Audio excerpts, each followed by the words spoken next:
আসসালামু আলাইকুম everyone, welcome back to my channel. আজকে আপনাদের সঙ্গে শেয়ার করছি লাউ শাক দিয়ে ইলিশ মাছের মাথা চচ্চড়ি।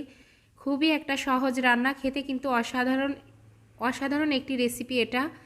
বিশেষ করে এটা নতুন রাঁধুনিদের জন্য আমি একটা শেয়ার করলাম।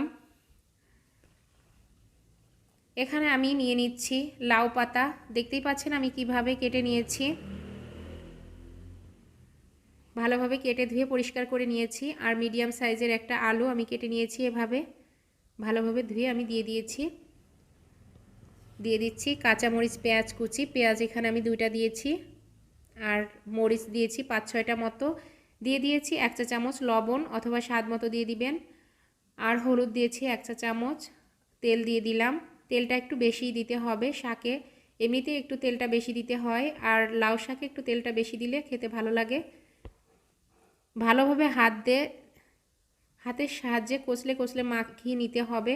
বিশেষ করে চচ্চড়ি তরকারিটা যদি ভালোভাবে এভাবে হাতে মেখে রান্না করা যায় তাহলে কিন্তু খেতে খুবই অসাধারণ হয়। দেখতেই পাচ্ছেন আমি কিভাবে অনেকক্ষণ ধরে কিন্তু আমি মাখিয়েছি।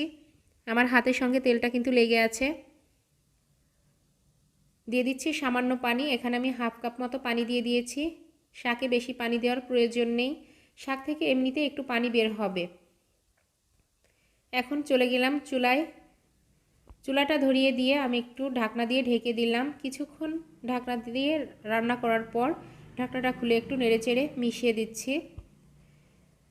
দর্শক, আমার চ্যানেলে আমি সবসময় নিত্য নতুন রেসিপি আপলোড করে থাকি। নিত্য নতুন সব রেসিপি পেতে অবশ্যই আমার চ্যানেলটি সাবস্ক্রাইব করে রাখবেন, আর পাশে থাকা বেল আইকনটি ক্লিক করে দিবেন অবশ্যই। এদিকে আমি মাছের মাথা একটু কাঁচা মরিচ, পেঁয়াজ, লবণ, হলুদ আর তেল দিয়ে জাল করে রেখেছিলাম। এখন এই জাল করা মাছের মাথা আমি তরকারিতে দিয়ে দিব। সবগুলো দিয়ে দিচ্ছি। সবগুলোই দিয়ে দেওয়া হয়ে গেছে। এখন একটু নেড়েচেড়ে মিশিয়ে নিচ্ছি। দর্শক, আমার ভিডিওটি যদি ভালো লাগে অবশ্যই একটা লাইক দিতে ভুলবেন না।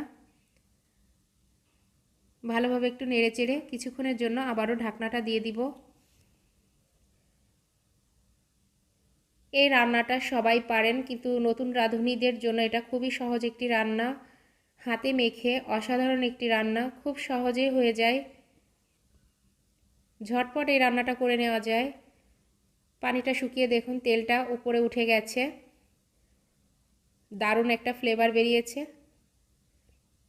এই রান্নাটা দিয়ে কিন্তু 1 থালা ভাত অনায়াসে খেয়ে নেওয়া যায়, আর কোনো তরকারি লাগে না। দর্শক, অবশ্যই আপনাদের কাছে ভিডিওটি ভালো লাগবে। অবশ্যই আপনারা বাসায় একবার ট্রাই করে দেখবেন। ভালো থাকবেন সবাই।